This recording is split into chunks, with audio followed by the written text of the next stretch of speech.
आज की इस क्लास में हम ऋग्वैदिक देवता के बारे में डिस्कस करेंगे। इस क्लास के थ्रू आउट आप इस ओल्ड एनसीईआरटी राम शरण शर्मा के बुक के पढ़ने के तरीके को सीख पाएंगे।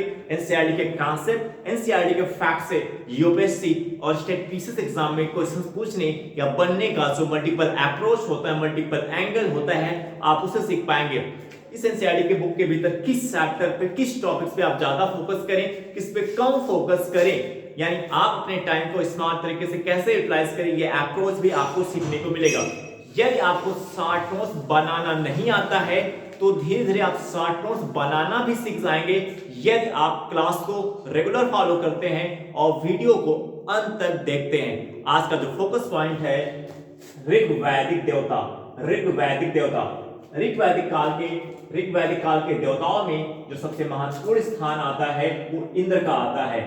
ऋग्वैदिक काल के देवताओं में जो सबसे महत्वपूर्ण स्थान आता है वो इंद्र का आता है। ऐसा क्यों?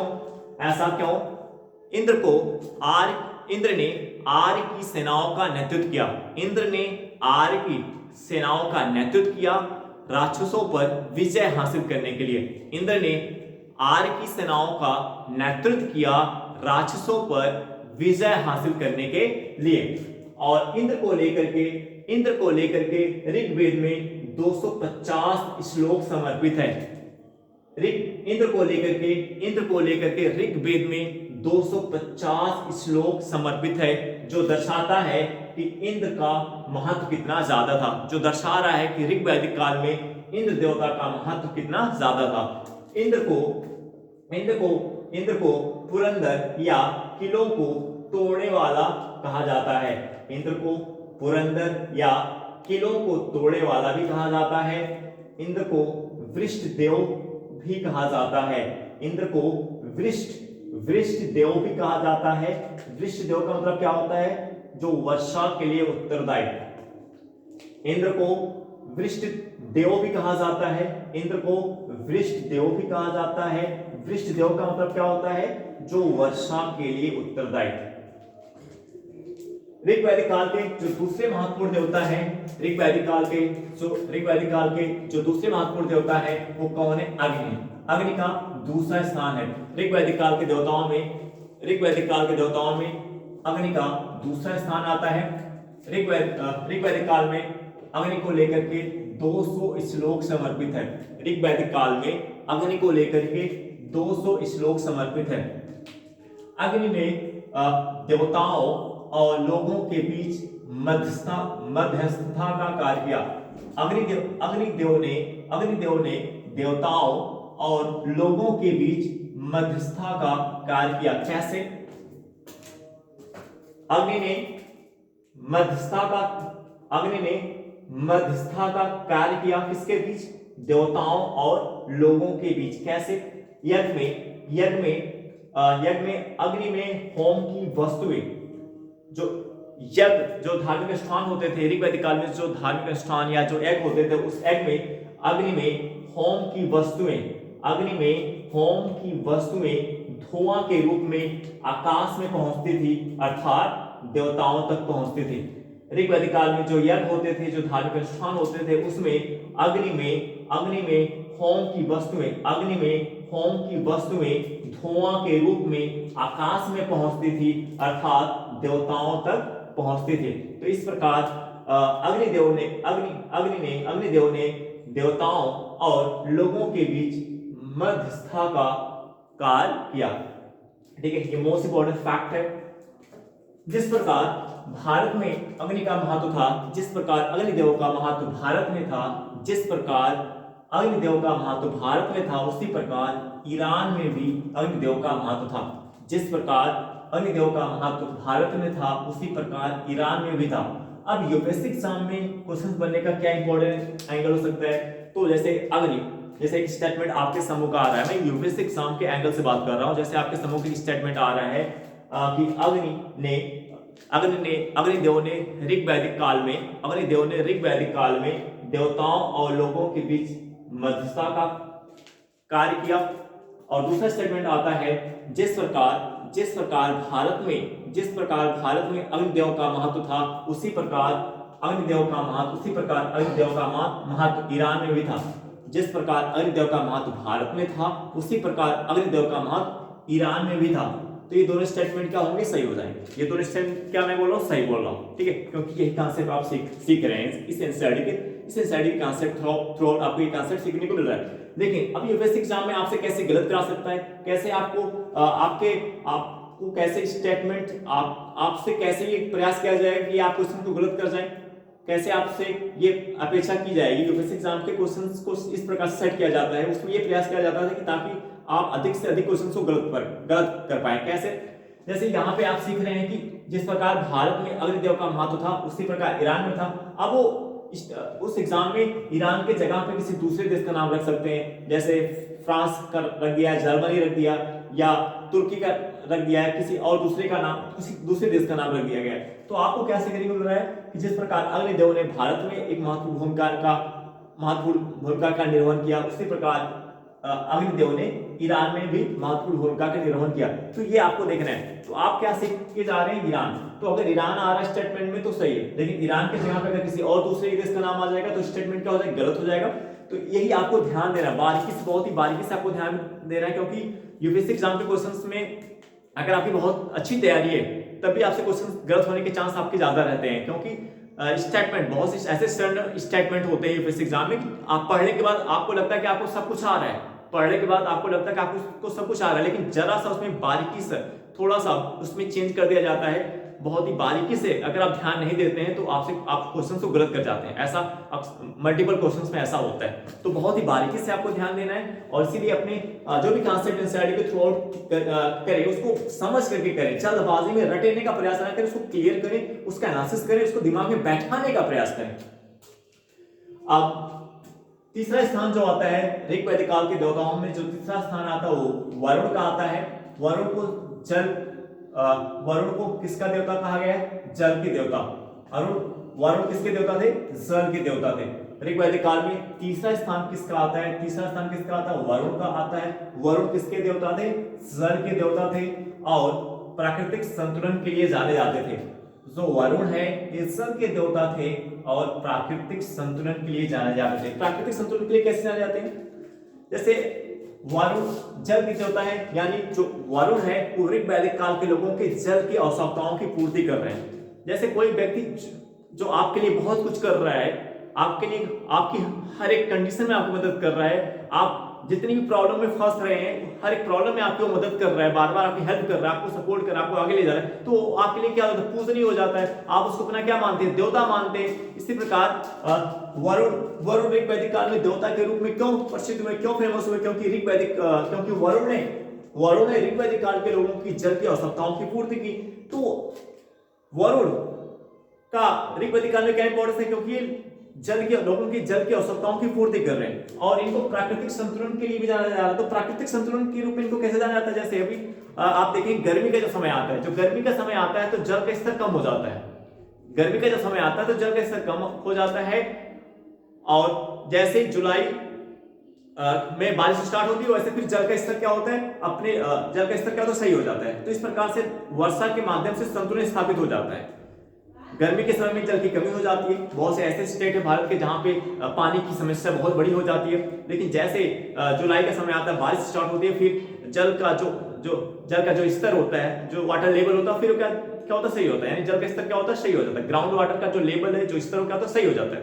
उसी तो आप देख रहे हैं कि वर्षा के माध्यम से आप देख रहे हैं कि संतुलन स्थापित हो रहा है, नहीं हो रहा है। इसी प्रकार वरुण भी प्राकृतिक संतुलन के लिए जाने जाते हैं, यानी जब जल की आवश्यकता है तो उस जल की आवश्यकता की पूर्ति किसके द्वारा की जा रही है, ऋग वैदिक काल में वरुण देवता के द्वारा की जा रही है। क्योंकि जो जल होता है ये मानव के लिए, जितना इंपॉर्टेंस मानव के लिए होता है उतना ही किसके लिए होता है, पेड़ पौधों के लिए भी होता है। जितना जरूरी जल मानव के लिए है उतना ही जरूरी किसके लिए, पेड़ पौधों के लिए भी है। क्योंकि अगर पानी नहीं होगा तो पेड़ पौधे भी क्या होंगे, सूखने लगेंगे। इससे हमारा प्राकृतिक जो संतुलन है वो बिगड़ने लगेगा। अगर वर्षा नहीं हो रही है, सही समय में वर्षा नहीं हो रही है, तो जो वाटर का लेवल है, जो ग्राउंड वाटर का लेवल है, जो जल स्तर है वो धीरे धीरे कम होने लगेगा। साथ ही साथ पेड़ पौधे भी क्या होने लगेंगे, सूखने लगेंगे। तो इससे जो हमारा प्राकृतिक संतुलन हो क्या होगा, बिगड़ने लगेगा। प्राकृतिक संतुलन क्या होगा, बिगड़ने लगेगा। तो उस प्राकृतिक संतुलन को मेंटेन करने का काम, यानी उस जल की आवश्यकताओं की पूर्ति करने का काम किसके द्वारा किया जा रहा है, वरुण के द्वारा किया जा रहा है। इसी प्रकार जो ऋग्वैदिक काल के देवताओं में नाम किसका आता है? मरुत का आता है। मरुत किसके देवता माने जाते हैं? पवन के देवता माने जाते हैं। पवन के देवता, मरुत को किसका देवता माना गया? पवन का। पवन के देवता के रूप में जाने जाते हैं। सरस्वती नदी को ऋग्वैदिक काल में सरस्वती नदी को देवी के रूप में जाना जाता है। ऋग्वैदिक काल में सरस्वती नदी को देवी के रूप में जाना जाता है। इसी प्रकार देवियों में और किसका नाम आता है? दिति का नाम आता है और उषा का नाम आता है। ऋग्वैदिक काल में अगर हम देवियों में ऋग्वैदिक काल में अगर हम देवी की बात करें जिसको हम देवता के रूप में जानते हैं, उसमें एक आती है दिति और एक कौन आती है? उषा आती है। लेकिन ऋग्वैदिक काल में ये प्रमुख नहीं थी। ऋग्वैदिक काल में जो देवी में अदिति और उषा नामक देवी का जो उल्लेख हमें ऋग्वैदिक काल में देखने को मिलता है, ऋग्वैदिक काल में अदिति और उषा नामक देवी का उल्लेख जो हमें देखने को मिलता है, ये प्रमुख नहीं थी, ये उतनी प्रमुख नहीं थी, ये प्रमुख नहीं थी। यानी जितना प्रमुख कौन थे ऋग्वैदिक काल के देवताओं में? इंद्र जितना फेमस थे, अग्नि जितना फेमस थे, वरुण जितना फेमस थे, मरुत जितना फेमस थे, उतना फेमस कौन नहीं था? उतना फेमस अदिति नहीं थी, उतना फेमस उषा नहीं थी। यानी ऋग्वैदिक काल में यदि अदिति और उषा की देवी की बात करें, ऋग्वैदिक काल में अदिति उषा देवी की बात करें तो ये प्रमुख नहीं थी। यानी उषा अदिति ऋग्वैदिक काल की प्रमुख देवियों में नहीं आती है। यानी जो अदिति है, उषा है, वो ऋग्वैदिक काल की देवियों में प्रमुख देवियों के रूप में यानी प्रमुख देवता के रूप में नहीं आती हैं। तो ऋग्वैदिक काल के प्रमुख देवताओं में किसका नाम आता है? इंद्र का आता है, अग्नि का आता है, वरुण का आता है, मरुत का आता है, लेकिन किसका नहीं आता है? ऋग्वैदिक काल के प्रमुख देवताओं के रूप में, प्रमुख देवियों रूप में किसका नाम नहीं आता है? अदिति, उषा ये ऋग्वैदिक काल की प्रमुख देवियां नहीं थी। अदिति, उषा ऋग्वैदिक काल में प्रमुख देवियां नहीं थे, क्योंकि ऋग्वैदिक काल का जो समाज था वो क्या था? पितृसत्तात्मक समाज था। ऋग्वैदिक काल का जो समाज था वो क्या था? पितृसत्तात्मक समाज था। ऋग्वैदिक काल के लोगों के द्वारा जो पूजा की गई, देवताओं से जो पूजा की गई, वो किसके लिए की गई? वीर पुत्र की प्राप्ति के लिए की गई। ऋग्वैदिक काल में ऋग्वेद में जो हमें उल्लेख देखने को मिलता है, वहां हमें क्या देखने को मिलता है कि ऋग्वैदिक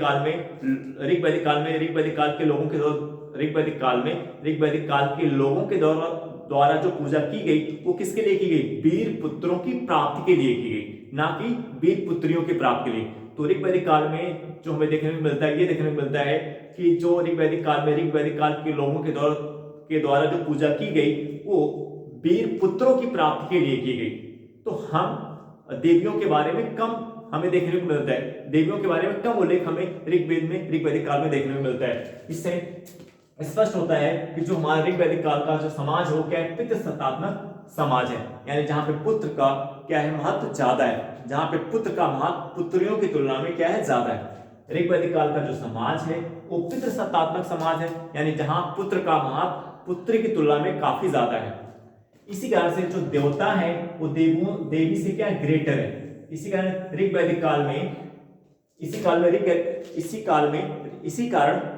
ऋग्वैदिक काल में देवताओं का स्थान देवी से क्या है? आगे है। देवताओं का स्थान देवी से कहीं ज्यादा है। इसी कारण से ऋग्वैदिक काल में देवताओं का महत्व देवी से काफी ज्यादा है। यानी ऋग्वैदिक काल के जो प्रमुख देवताओं में आते हो, ऋग्वैदिक काल के जो प्रमुख देवताओं में आते हैं कौन? देवता आते हैं, देवी नहीं आती है।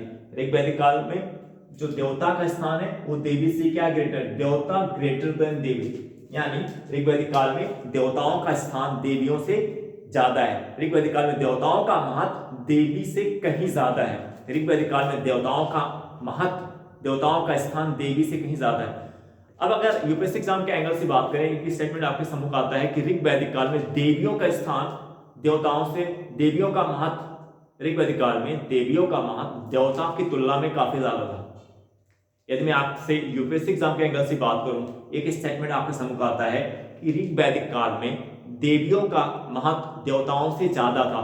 तो इस कथन, ये स्टेटमेंट क्या होगा? गलत होगा, क्योंकि हम आपको क्या सिखा रहे हैं? ये सारे कॉन्सेप्ट आपको क्या सिखा रहा है? ये सिखा रहा है कि ऋग्वैदिक काल में देवताओं का महत्व देवियों से ज्यादा था। ऋग्वैदिक काल में देवताओं का महत्व देवियों की तुलना में काफी ज्यादा था। ठीक है। सोम सोम किसके देवता थे? सोम सोम किसके देवता थे? पौधों। सोम को पौधों का देवता माना गया है। सोम को पौधों का देवता माना गया है और इन सोम के नाम पर एक मादक पेय, एक सोम को पौधों का देवता माना गया है और इन्हीं सोम के नाम पर एक मादक पेय का नाम रखा गया है जिसको हम सोम पेय कहते हैं। सोम को पौधों का देवता माना गया है और इन्हीं सोम देवता के नाम पर एक पेय का नाम क्या रखा गया है? मादक पेय रखा गया है जिसको हम सोम पेय के नाम से जानते हैं। ऋग्वेद में सोम पेय को तैयार करने की विधि का भी उल्लेख मिलता है। ऋग्वेद में हमें इस मादक पेय यानी सोम पेय को तैयार करने की विधि का भी उल्लेख मिलता है। ऋग्वेद में हमें इस मादक पेय यानी सोम पेय को तैयार करने की विधि का भी उल्लेख प्राप्त होता है। अब मोस्ट इंपोर्टेंट एंगल एक और क्वेश्चन पढ़ने का, पूजा। ऋग्वैदिक काल में पूजा करने के तरीके क्या थे? किस तरीके से ऋग्वैदिक काल में पूजा की जाती थी?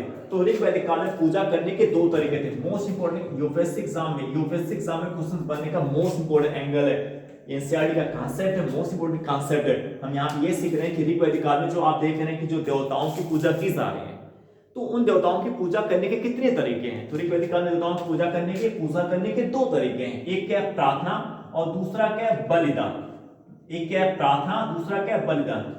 प्रार्थना की बात करें तो व्यक्तिगत रूप में हो रहा है और सामूहिक रूप में। जो प्रार्थना है ये व्यक्तिगत रूप में है और किस रूप में? सामूहिक रूप में। सामूहिक रूप में कैसे प्रार्थना की जा रही है? सामूहिक रूप में कैसे की जा रही है? सामूहिक रूप में जनजाति लोगों के जनजाति के सदस्यों के द्वारा सामूहिक रूप से जनजाति के सदस्यों के द्वारा सामूहिक रूप से देवताओं की पूजा की जाती थी। जनजाति के सदस्यों के द्वारा सामूहिक रूप से देवता की पूजा की जाती थी। इसी प्रकार जो बलिदान है ये भी क्या है? किस रूप में होता था? सामूहिक रूप में होता था। ये जो बलिदान है किस रूप में होता था? सामूहिक रूप में होता था। इस बलिदान में सामूहिक रूप में यानी जनजाति के सदस्यों के द्वारा, इस बलिदान में सामूहिक रूप में यानी जनजाति के सदस्यों के द्वारा इंद्र और अग्नि देवता को आमंत्रित किया जाता था। बलिदान किस रूप में होता था? सामूहिक रूप में होता था यानी जनजाति के सदस्यों के द्वारा। जनजाति के सामूहिक रूप का मतलब क्या हुआ? जनजाति के सदस्यों के द्वारा इंद्र देवता और अग्नि देवता को आमंत्रित किया जाता था और देवताओं को क्या अर्पित करते थे? जौ अर्पित करते थे और सब्जी अर्पित करते थे। ऋग्वैदिक काल में जो बलिदान है ये क्या सामूहिक रूप से हो रहा है यानी जनजाति के सदस्यों के द्वारा सामूहिक रूप से बलिदान किया जा रहा है और इस बलिदान में इंद्र और अग्नि देवता को आमंत्रित किया जा रहा है और इन देवताओं को क्या अर्पित किया जा रहा है? जौ अर्पित किया जा रहा है और क्या अर्पित किया जा रहा है? सब्जी अर्पित की जा रही है। अब यदि हम बलिदान की बात करें तो क्या ऋग्वैदिक काल में बलिदान व्यापक पैमाने पर था? बड़े पैमाने पर था? नहीं, बड़े पैमाने पर नहीं था। ये जो था अभी बड़े पैमाने पर नहीं था, अभी ये शुरुआत थी। ऋग्वैदिक काल में बलिदान की शुरुआत थी लेकिन ये बड़े पैमाने पर नहीं था। ऋग्वैदिक काल में बलिदान की शुरुआत हुई थी। बलिदान में क्या होता था? इसमें जैसे बैल को बल के रूप में चढ़ाया जाता था। बैल ऋग्वैदिक काल में जो बलिदान की शुरुआत होती है, इस बलिदान में जो प्रमुख एनिमल्स आता है वो कौन आता है? बैल आता है। बैल की क्या की जाती थी? बलि दी जाती थी ऋग्वैदिक काल में।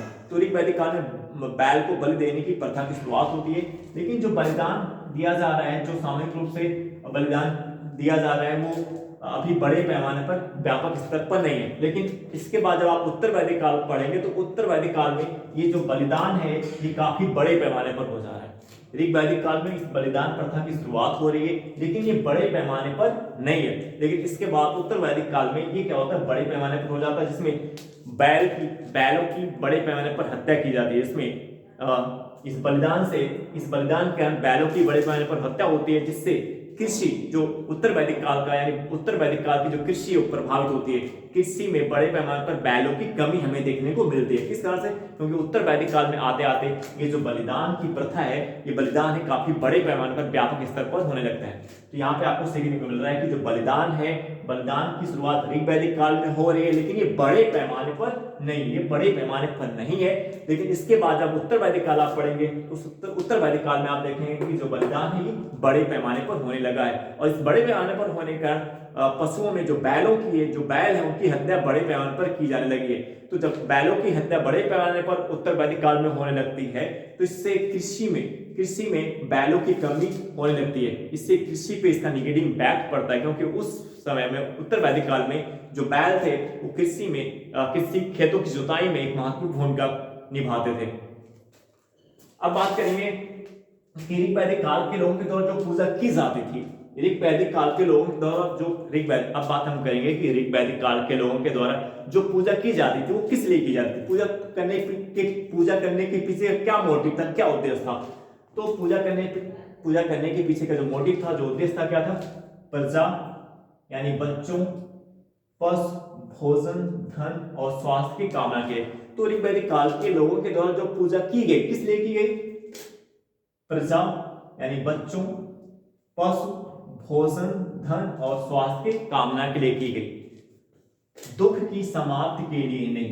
ऋग वैदिक काल के लोगों के द्वारा जो पूजा की गई वो किसके लिए नहीं की गई, दुख की समाप्ति के लिए नहीं की गई। मोस्ट इंपॉर्टेंट एंगल है, यूपीएससी एग्जाम में क्वेश्चन बनने का मोस्ट इंपॉर्टेंट एंगल है कि ये जो ऋग वैदिक काल के लोगों के द्वारा देवताओं की पूजा की जा रही है किस कारण से की जा रही है, करने के पीछे क्या मोटिव है, क्या उद्देश्य है। यूपीएससी एग्जाम में क्वेश्चंस बनने का एक मोस्ट इंपॉर्टेंट एंगल है। ऋग वैदिक काल के लोगों के द्वारा देवताओं की जो पूजा की जा रही है उसके पीछे क्या मोटिव है, क्या उद्देश्य है, किस लिए पूजा कर रहे हैं, किस लिए कर रहे हैं, पशु, भोजन, धन, स्वास्थ्य की कामना के लिए कर रहे हैं, दुख की समाप्ति के लिए नहीं। ऋग वैदिक काल के लोगों के द्वारा देवताओं की जो पूजा की जा रही है किसके लिए की जा रही है, प्रजा यानी बच्चों, पशु, भोजन, धन, स्वास्थ्य की कामना के लिए की जा रही है। किसके लिए नहीं की जा रही है, दुख की समाप्ति के लिए नहीं की जा रही है। ऋग वैदिक काल के लोगों के द्वारा जो देवताओं की पूजा की जा रही है वो दुख की समाप्ति के लिए नहीं की जा रही है। ऋग वैदिक काल के लोगों के द्वारा देवताओं की जो पूजा की जा रही है वो दुख की समाप्ति के लिए नहीं की जा रही। मोस्ट इंपॉर्टेंट एंगल यहाँ पे आपको सीखने को मिल रहा है।